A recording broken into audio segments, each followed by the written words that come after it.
Welcome to International Women in Math Day. My name is Alex, and I'm the Associate Director of Development here in the Faculty of Mathematics. And it is my honor to be part of the final panel for today. We have a very timely topic, how math is answering critical COVID-19 questions. We're going to delve into what to believe in the press, how to integrate back to work, and why privacy and your privacy is more important now than ever. But before we go into meeting our panelists and moderator for today, we are going to ask you to enjoy a very brief video. Good morning, everyone, and welcome to the 2020 Virtual Women in Math celebration on the International Day of Women in Mathematics. My name is Diana Perry, and I am the Associate Vice President of Human Rights, Equity, and Inclusion, and a faculty member in Applied Health Sciences here at the University of Waterloo. Today is significant for us because it gives us an opportunity to celebrate the power of women-identified researchers, practitioners, and community members here at the University of Waterloo. We thank the Women in Math group who have worked hard to create spaces and opportunities such as this one for current and future women-identified leaders in the Faculty of Math and beyond. You have a fantastic day ahead of you. Enjoy the opportunity to connect virtually with each other, but also the incredible lineup of panelists and speakers. Share your stories from today around the world on social media using the hashtag #IamGoodAtMath. I wish you all the best for a fantastic celebration.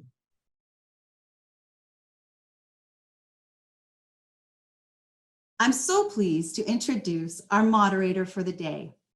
Gazel Geshnazani earned her PhD from Brown University and is a research associate professor in mathematical physics here at Waterloo, and she is an affiliate member of the Perimeter Institute. Her research focuses on understanding the theoretical puzzles around and about our cosmos in different phases of its evolution. I'm honored to share that she is the chair for the Women in Math program here in the Faculty of Mathematics at the University of Waterloo. Thank you, Gazel, for your passion in this area and for guiding us today. Now I will hand the reins over to you.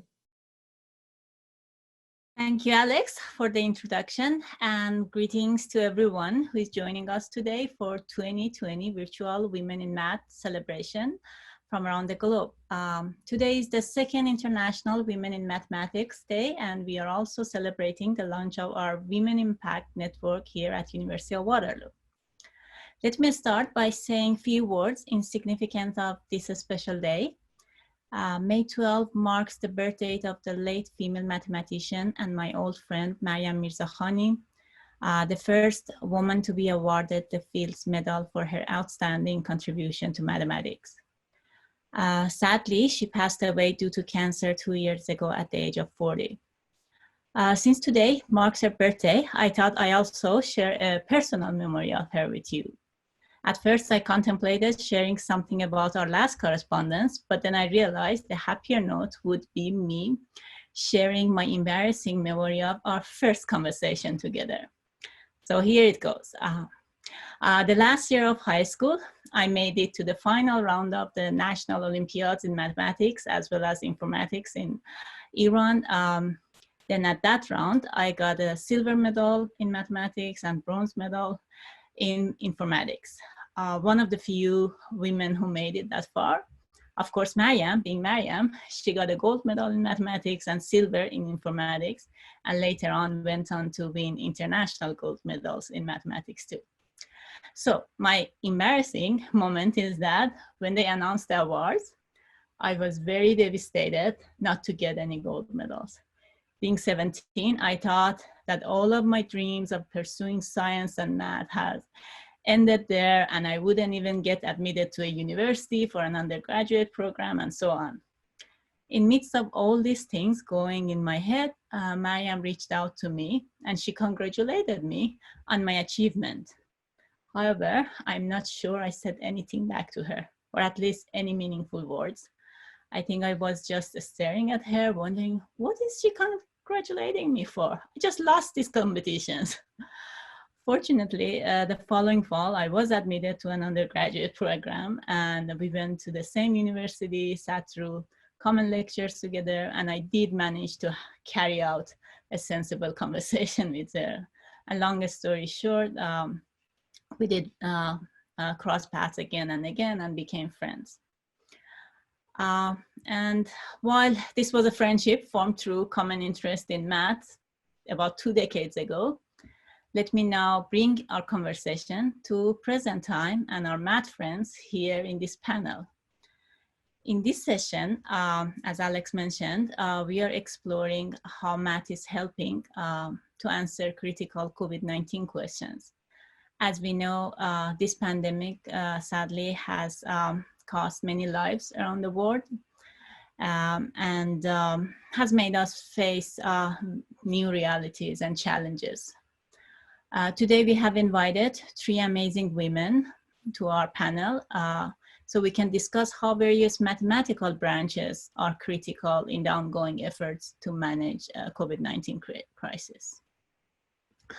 Our panelists are Patricia Gauthier, Senior Manager at Magellan Consulting in Paris, France, also provides consultancy for general data protection regulation, GDPR, external DPO services, cybersecurity, IT security, and safety. And finally, not to forget, she happens to be a math graduate from University of Waterloo. Hello, Patricia. And next, we have Shihe, Assistant Professor from Cheriton School of Computer Science, University of Waterloo, with ongoing research on COVID-19 and on privacy and security for big data management. And last but not least, we have Debbie Long, University Researcher at Institute for Quantum Computing and Department of Combinatorics and Optimization at University of Waterloo, also an associate faculty member at Perimeter Institute for Theoretical Physics. And without any further delay, let us fire up this discussion. Patricia, thank you again for accepting our invitation. We really appreciate it, especially since it is late over there, I assume. So I'm still awake. Right.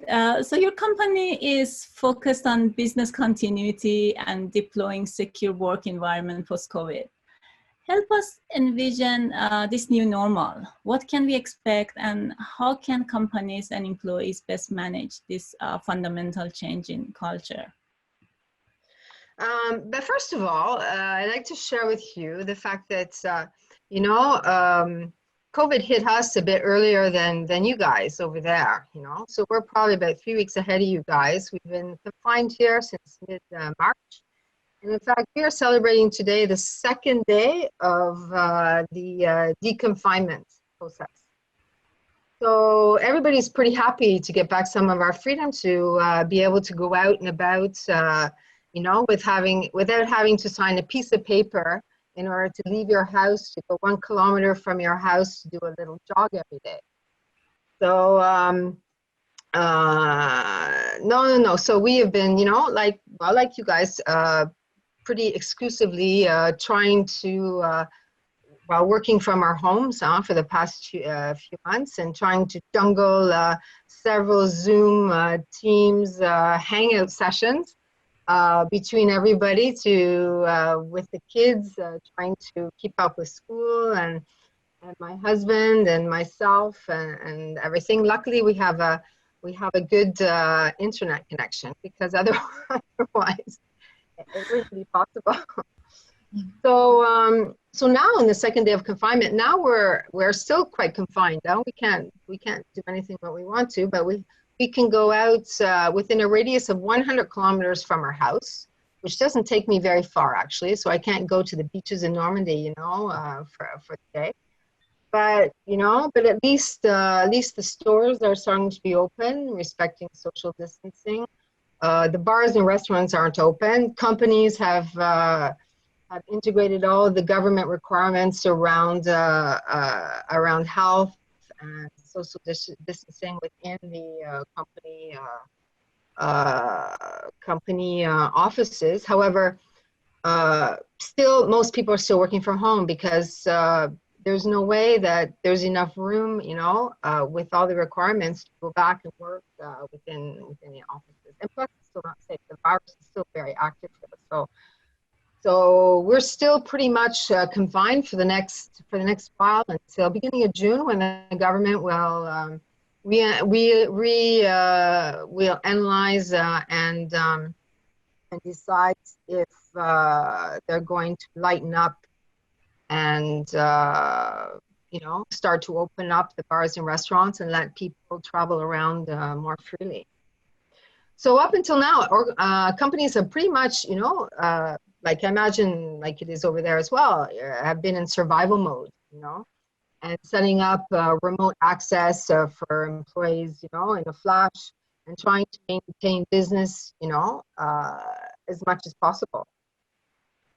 So, some companies have done it very, very well because they've already, the employees are equipped with laptops.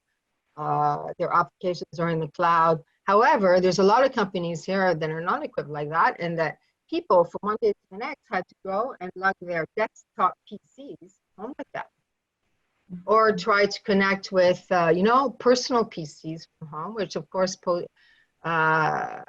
brings all sorts of security problems. And that's why we've seen, you've seen a lot of increase in cybersecurity attacks and phishing and ransomware, etc.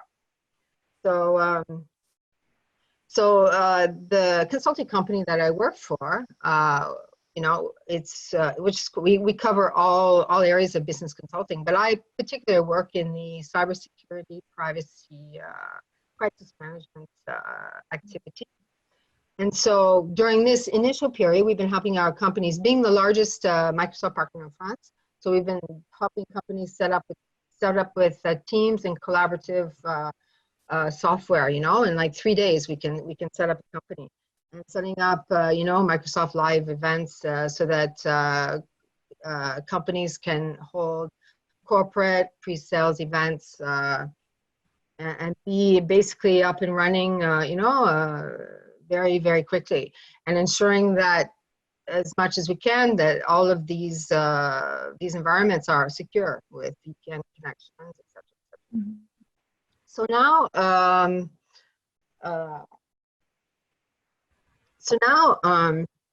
companies are going into the next phase, because nobody really knows, what the future is going to bring, and what this new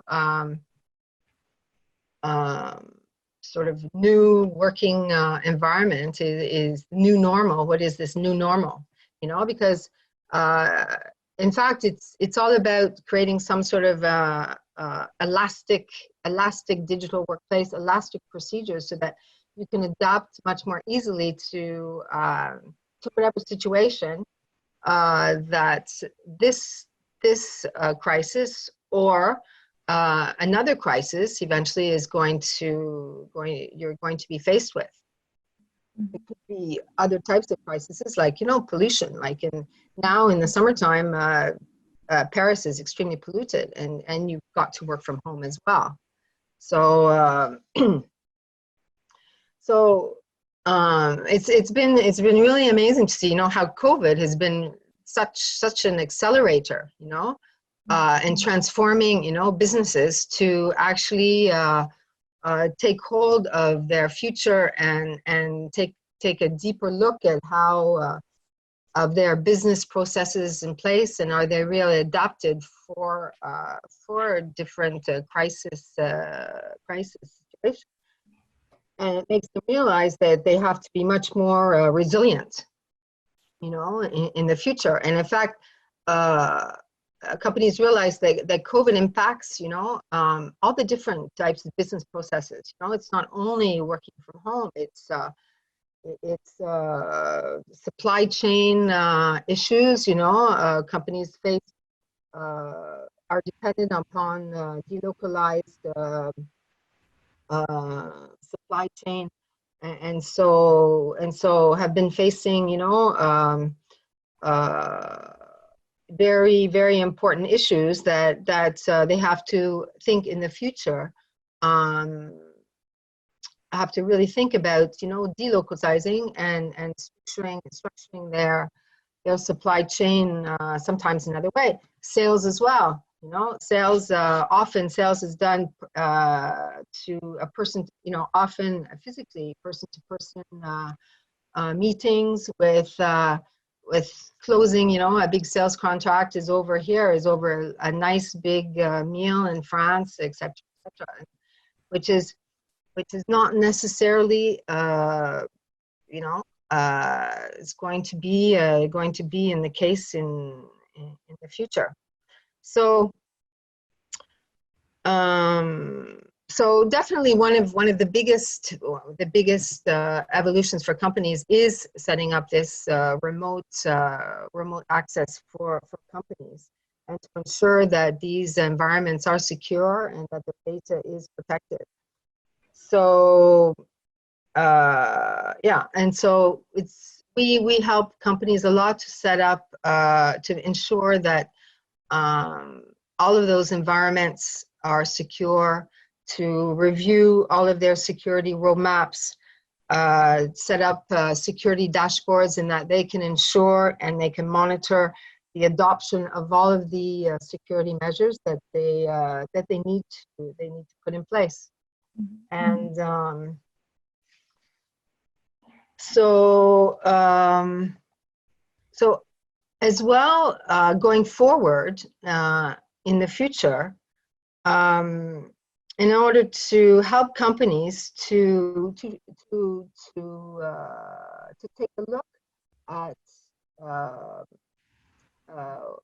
to analyze, in fact, how they prepared, how they responded to COVID, and review their whole procedures, business continuity procedures, crisis management procedures, to analyze whether, you know, to better, in fact, their preparation for future situations, and in order to ensure that they're going to be, you know, best prepared, can they do better? So what we're working with clients at the moment is to bring in specialists from every area, whether it be legal, security, privacy experts, cloud experts, business continuity experts, and we work with clients to analyze the way they responded to COVID, and then to work with them to put into action plans to, you know, to optimize their the procedures that they do have in place, in order to be much better aware and much better prepared for the future months. So do you see, a question I have is because a lot of these things, like there were like legal restrictions before COVID era, like if you're working for government, for example, or like which data is accessible, which data is not accessible. Is the legal infrastructure there, or is the governments, and if different countries have different protocols for this, handling this thing, or like to catch up, like at the speed or pace that we need to handle this work issues? Or the legal aspects as well, because companies will have to take a look at all the services that are provided, you know, and within different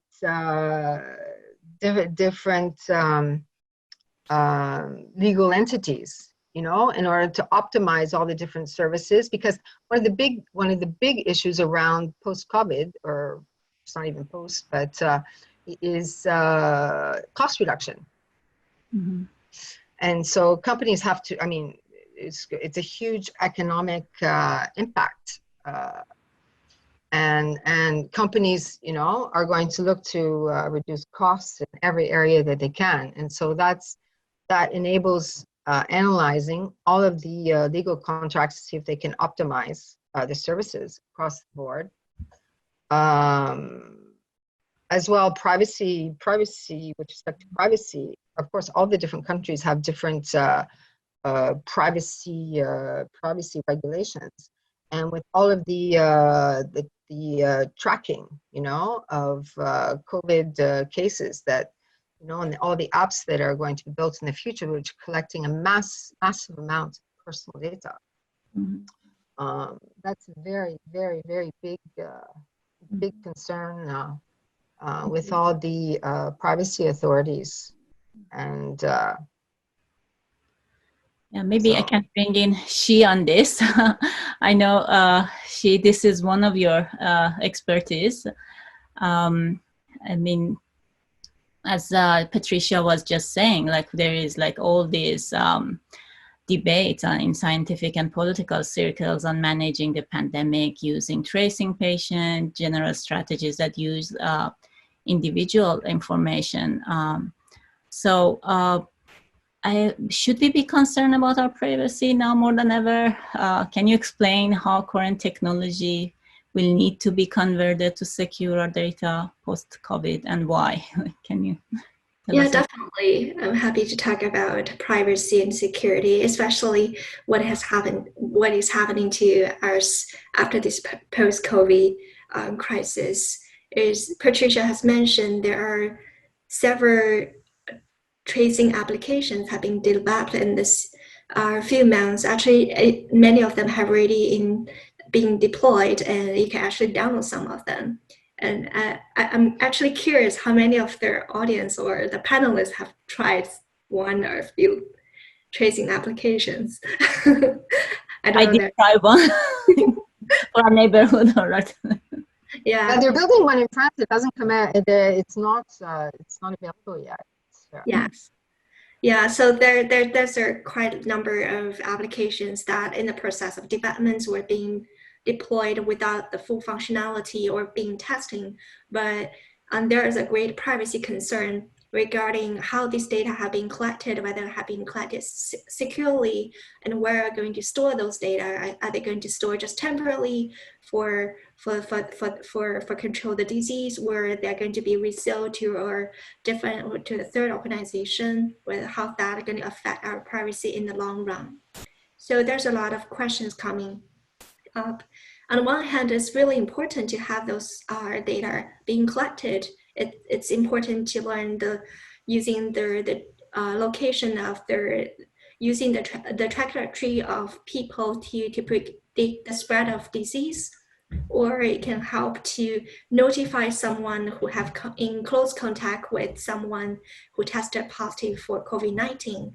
Right? It's very important to have those data, but how to use those data securely and privately is very important as well. And I would say it's also the length of time that data is going to be kept is very important, because sometimes when laws come into place, and they're changing the laws in France as well,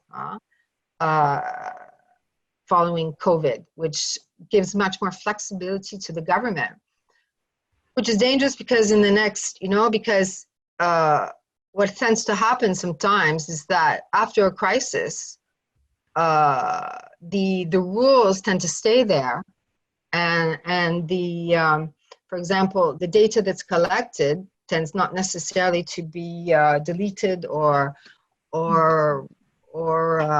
managed properly post-crisis, in fact. And so I think there's a big concern that one hand, the data's collected, and it's not necessarily, it's still around, it's not deleted or removed and maybe kept or in danger of being transferred or available for other uses. Do you see another tactic or strategy that we can get both at the same time, both the information but not losing our privacy? Yeah, there's several. Can be hacked. Yeah. Yes. Yeah, I can, that's why like I want to bring the topic about mathematics is actually play a very important role here in define what our privacy means and how do we control the amount of information leakage through those applications.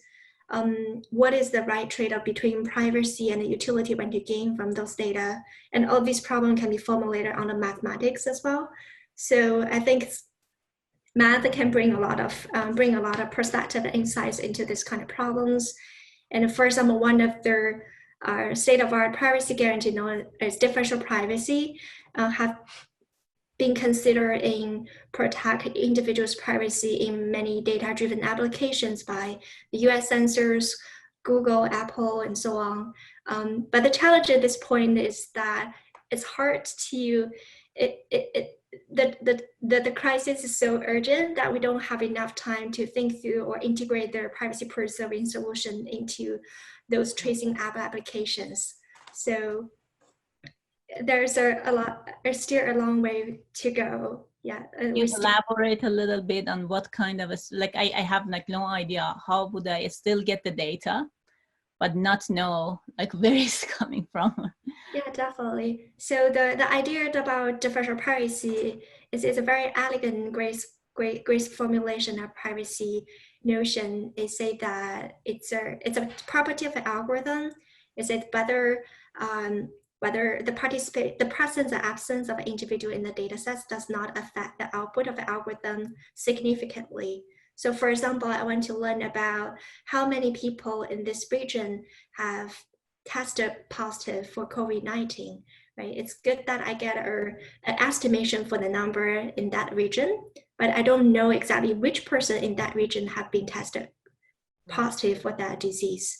So this kind of solution exists now, but how to integrate this technology into tracing applications directly is still an ongoing problem. Like we still developing technology to solve that. But I don't like, maybe Debbie can also comment. It seems to me like right now, for example, you really need that very specific data, like where in the region we have outbreaks, which long care houses or things like that in order to contain it. And and I know this is an ongoing debate between government and epidemiologists who need the data. Is there any way to get around that or no? Well, I think at least in Ontario, when they release a database of the patients, itemized one by one, they remove the more personal data from that database. They only list the health unit, where the patient come from, the date of the symptom onset, and if they know the type of transmission, it will be included, but nothing else will be included in that data line item. Is that enough for, I mean, if we have enough of that, isn't that in a way giving away the individual information? Can it the health cross with other information to identify the individual or not? It's anonymous? Certainly not enough. The health unit, roughly speaking, correspond to the hospital in a particular region. And there are only two, for example, in the Waterloo region. And maybe we have to move on, but maybe one last question. I know you are also working on a particular, is that along these lines? You're trying to come up with better differential strategies to extract useful information out of? Yeah, as mentioned by Debbie and also Patricia, there's a different levels of information we need to extract from the personal data regarding the healthcare information, and the location data, and how this data can be properly privately managed is a very important question. And there are certain prototypes from academia in terms of building a differentially private or privacy preserving database system, allow user to ask queries on their database. It exists, but that requires more integration. And also there are other practical problems in terms of there are databases about patients from different regions, from Ontario, from or from US or from France, from China. How to integrate all this kind of health patients data together still remain question. There's a different kind of privacy policies the technology may not even available there to allow such an integration and to understand the big picture about the spread of the disease. So there's still a gap there, but I think this raises up a lot of awareness from scientists to researchers from different regions, and hopefully we can work together to make progress in the future.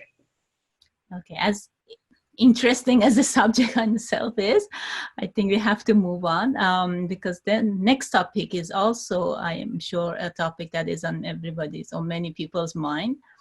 And that's the question of what do we believe in the media.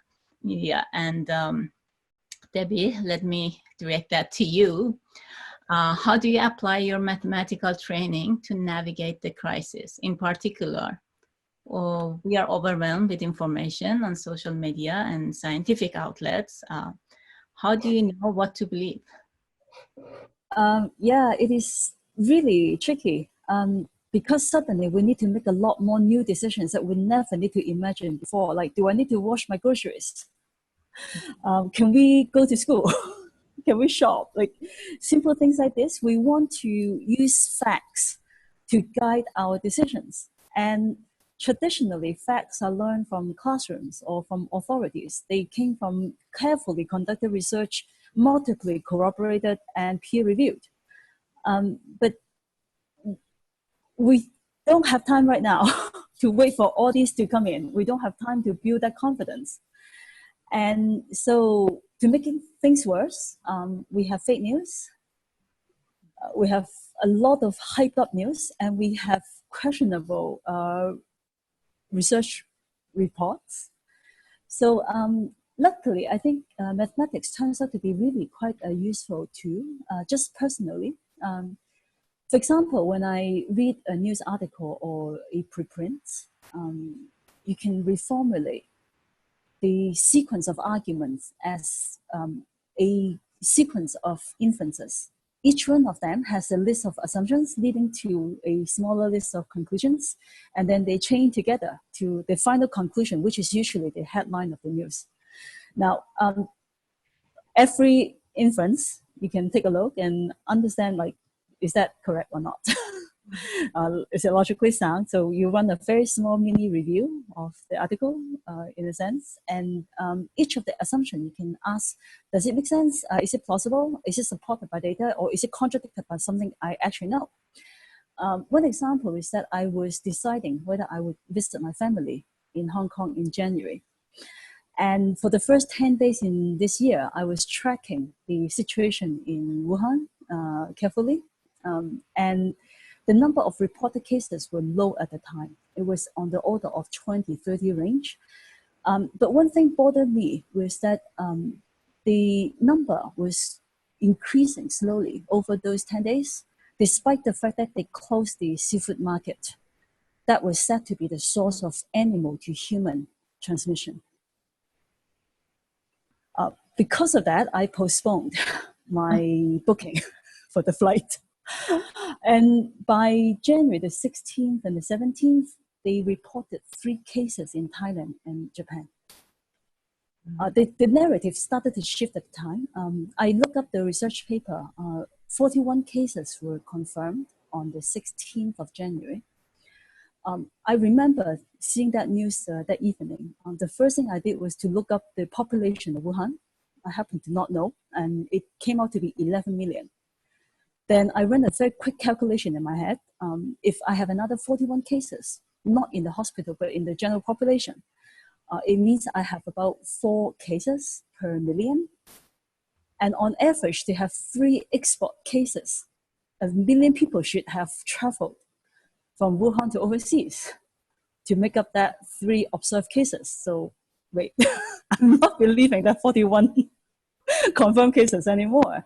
Of course, we should not be using the averages to estimate this. It's in the subject of high deviation from the concentration measure. Like, it is a very unlikely event, and how unlikely. The next day, there was an article from the Imperial College using the actual traffic data and putting a 95% confidence interval estimating the number of cases to be from the mid-hundreds to the mid-thousands. So I actually canceled my trip. Yeah. So then I would say that it's a little interesting that COVID seemed to have put us in an experiment. Like I wouldn't want to sign up to be in the experiment, but unfortunately we're all in. And I feel like this is a little like cosmology. It is not reproducible, and it's evolving. We're there to make some limited observations. We don't have all the initial conditions. We have a lot of unknowns. And from whatever data we manage to take, we also have to be quick in response. Like, we don't have time to take a lot of data in many cases. We're only there to narrow the possibilities. And I think that's a very good point, because something I noticed, we have two kinds of scientists. Like, we all use scientific method to test the hypothesis or read through the papers, but there are those ones like we do like common sense risk management. Like, you know, certain things you have to wait for the evidence to build up, but then certain things you don't have, what's the saying? The lack of evidence is not the proof that it's not correct. So now I have to make a risk assessment at this point. So like, yes, I don't know with the grocery, for example, like which step the argument breaks down. Okay, do I need to wait for another year for evidence to build up, or how much do I want to go through the whole hassle of washing? And yeah, precisely. I actually think that is the question whether the universe is open or closed. What is the Hubble constant from 20 some years ago when I went to grad school? It's a little like what we're asking every day when we get up in the morning. Is it getting worse? Is the spread getting worse, or is it coming down, or is it neither?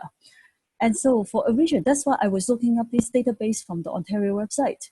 You can kind of, as you did, that I'm aware of, you can plot this time function for the number of cases as a function of time. The first derivative is the daily reported case, whether you use the symptom onset date or the actual report days. But the second derivative is what I'm most concerned about, the second derivative, because it tells me whether there are more cases per day, it's getting worse and worse, or it's actually dying down. So that's what I would say, like how I kind of navigate my mind about the information that I care. Of course, it all takes time. So I can only do that for the things that I really care about. So I have to ignore a lot of the other information meanwhile. So I think, again, like all of these topics, I want to spend an hour just on each of them, but we have to move on. So let me just do one final question and then switch to question and answer. Because this is a math panel, I also wanted to ask any of you who is interested, maybe we can, and actually you just mentioned the second derivative issue. Maybe we can also say something about the modelings in math communities. And I know there are different aspects of it that is being modeled. Does anybody want to comment on that? Yeah, mathematical modeling have been very important to modeling the changes of to make predictions on the increase of their disease positive cases or the number of deaths and so on based on the historical data. And it's so important in terms of, for example, privacy, how much information has been lost by sharing this data to the public and so on. So mathematical modeling has played very important, and there are more interesting or important problems actually we have to solve in today's situation in terms of the data is incomplete, the data is incorrect, partially incorrect. So how do we take those into the assumption of a modeling and make reasonable, accurate predictions or decision? It's very important. So like for example, the problems that Debbie was mentioning just now, the numbers that reported about the positive cases that may not be accurate, and how much uncertainty you want to take into their modeling is important, right? Like by encounter that uncertainty, we can make a more accurate prediction about the number of cases that are going to increase the next day, or and so on, or to estimate what is their, well, like what is their uncertainty around the first derivative or second derivative and so on. And so for privacy problem, even I have mentioned just now earlier about like differential privacy, it's a modeling about how much information has been lost when I'm sharing about the number of people who tested positive in Waterloo and in London and different regions. When I share those information, what's the risk of one person being can be uniquely identified from the published data? It's a very important question. So how do we use mathematical modeling to control the leakage about individual is very important. So now that we are on this, maybe you just mentioned it, I also bring up one of the questions from the listener. They're asking, it is difficult to understand how tracking algorithms and privacy can coexist on global level. How do you believe that it can coexist on a local, provincial level? Yes, I think so. But for it to be efficient, you have to have a large part of the population that's using it. It's actually using the tracking technology. And then with respect to privacy, it depends on the technology that's used, because what I've seen is that there's more and more, they're exploring more and more technology which is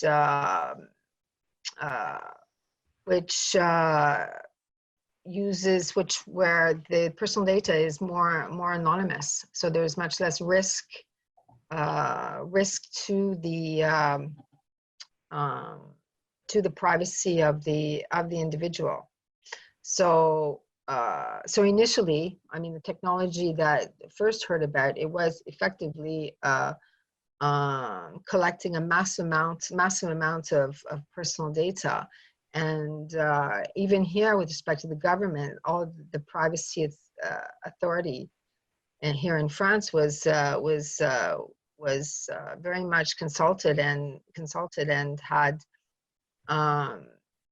had a lot of issues with the technology that they were thinking about putting into place. Now what I hear is the technology, I think it's in Canada and the US, which involves Google and Apple. I think that's where, what I understand, the privacy issues are much less concerning.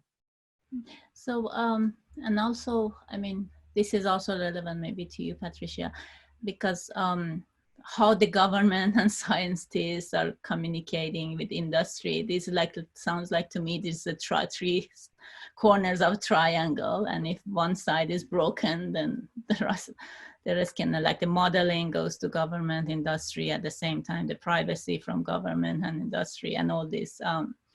Do you see that happening? I don't know, you probably have better idea about Europe. The project, it involves industry and and government, so there are different facets of the project. You have to have the technology developing the application, you have to have the infrastructure in place, you've got to have who's storing the data, so usually it's different players that are responsible for each facet of that of the project. So which inevitably brings many risk areas, but then that's risk management is all about. And so in fact, the privacy authorities in Europe, for any such application or technology that's developed, has to go through a very specific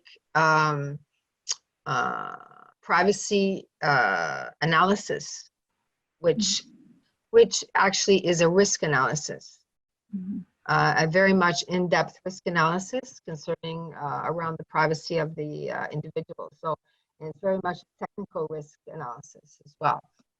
And that goes for any application that any company in Europe that develops. If there is any risk or potential risk to the privacy of an individual, must go through a special risk, in-depth risk analysis. But is that process fast enough? Because we are dealing with a crisis and we don't want to like.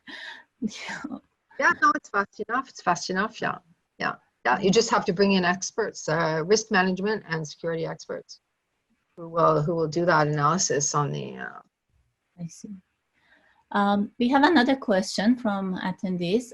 What about our current situation makes accelerating research in math and healthcare urgent? Debbie, you want to say something about that, reflect on that? Well, for example, the way we take data, use the data to affect policies, and then the policies change the course of evolution of the spread. This is actually control theory. Mm-hmm. How we model the feedback and how we optimize, say, for example, how often the policy should change. This tells us how quick the feedback goes back into the feedback loop and how we can analyze or optimize the situation using control theory.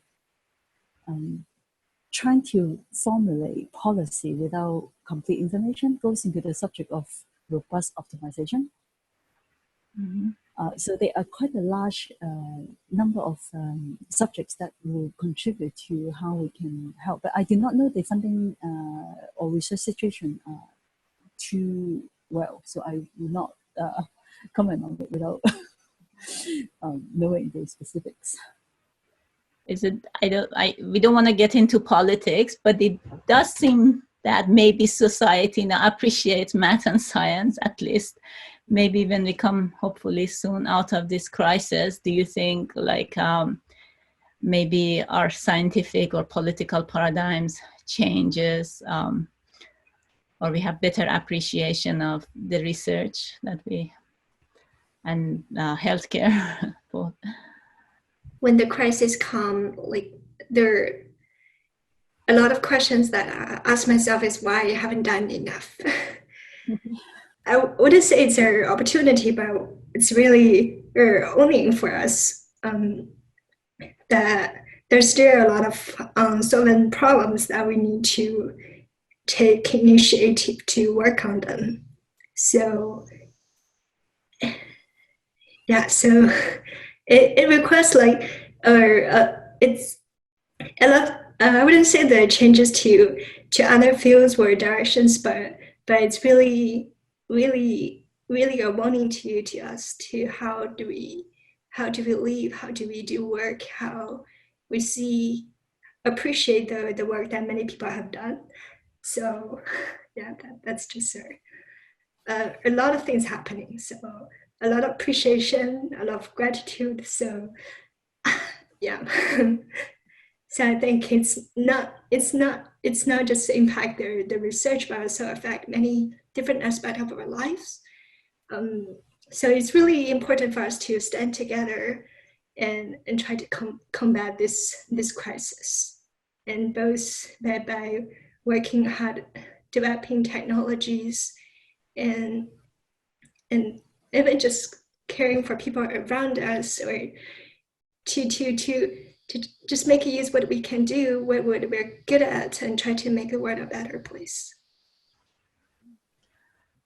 We have another question. How do you feel about how data is being presented to general population? For example, the stats presented to Canadian at CTV, or more global stats at Worldometers.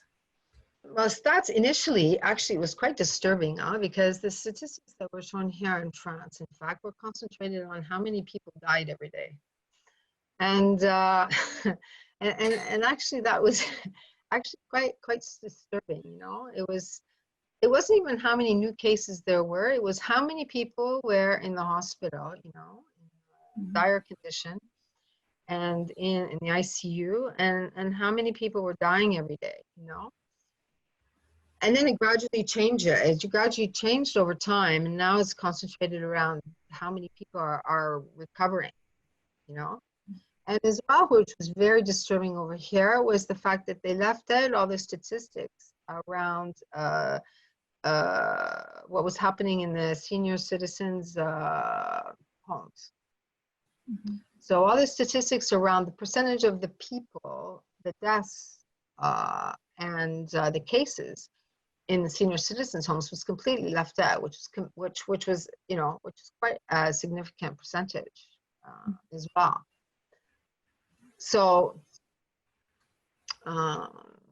yeah, so it was. I don't necessarily know why. Well, it's like initially as well in France, as there were no masks to be had, they actually told the entire population nobody needs to wear a mask in France. Masks are not needed. Yeah. And of course today it's like you have to wear a mask. Everyone has to wear a mask. Yeah. Completely 180 degrees turnaround. Yeah, I know, like a lot of us, I think, in panel took issue with that. Yeah. Debbie, do you want to say anything? Comment how we present the data? I think the media can trust the public a little more to understand information. They can share a little more. For example, the percentage increase in the cases does not make a lot of sense anymore right now. I mean, half of the people might have recovered in some regions, or most of them might have recovered. So the percentage does not actually tell me how bad the transmission is right now.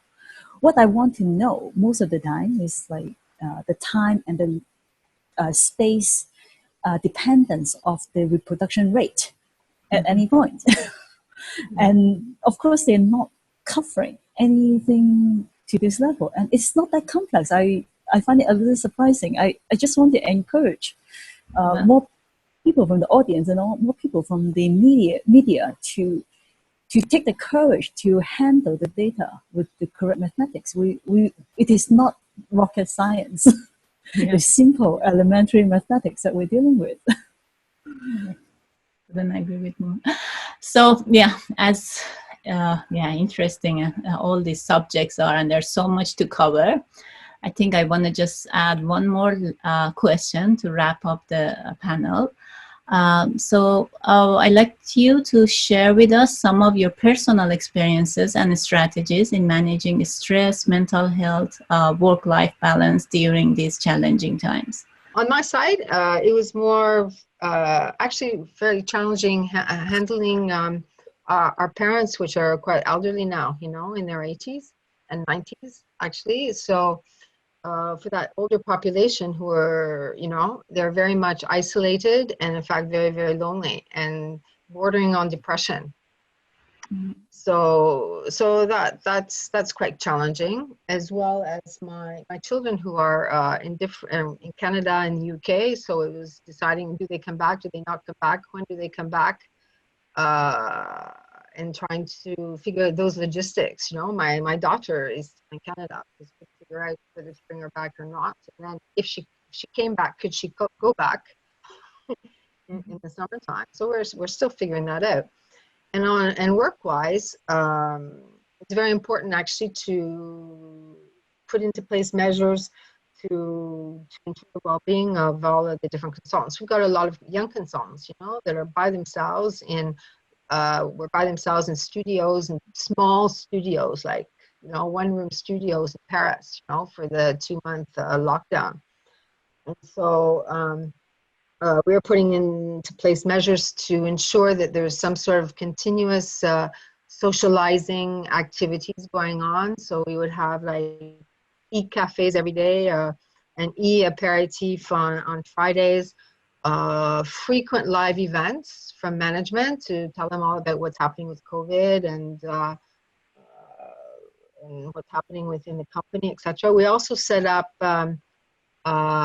psychological support service, which was anonymous, which is still going on. Any consultants can phone any time and have somebody to talk to. Thank you. That's very. Shi, how about you? Yeah, on my personal side, I just did more exercise. and I call my parents, my friends more frequent than before. Like during the crisis, just take out my contact list and try to have a conversation with each one of them and ensure they're fine. I did So, the same too. yeah, Yeah. that helps a lot. Right. Yeah. Debbie, how about you? It's a little stressful. The optimized light that I have developed over the years is a little, it doesn't work anymore because the thing that I used to cook, for example, that I can cook quickly, they're no longer available. I have to learn from scratch. So in fact, some time has been spent to do something that I would never imagine before, like actually baking. Mm-hmm. And it's kind of liberating in some sense that, oh, actually, they do not always fail.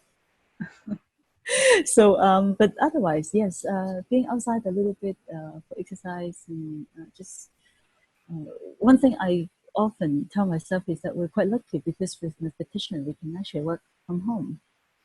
I feel sorry for the experimental students and postdocs and our colleagues who actually have to really stop their research right now. And so I think it's a balance between feeling sometimes a little frustrated, oh no, things take so much longer than they used to be.